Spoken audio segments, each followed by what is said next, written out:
বাবা রে আমার পাও শেষ। প্রিয় দর্শক দেখুন আরিফুলের মজার ভিডিও এই গরমে এসি লাগানোর পদ্ধতি। পাতা খেয়ে দাও সেই সাথ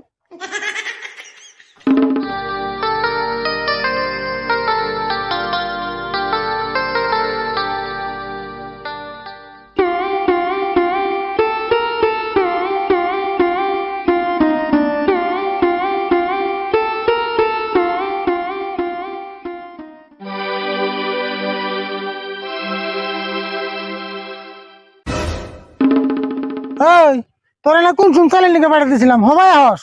দাও না কত গরম পড়ছে এজন্য দোকানে বসে একটু জিরে এলাম। তা নয় বুঝলাম, তুই ঠাডা পড়া রোদের মধ্যে জ্যাকেট পিনে গেছিলি কে? তোর গরম ধরে না? না এই জায়গাটা গরম ধরে না তো, এই জায়গাটাই সিলা গেছি। এ সিলা গেছ দি জ্যাকেটটা খুলছে দেখি। হ দেখা এই সিলা গেছি।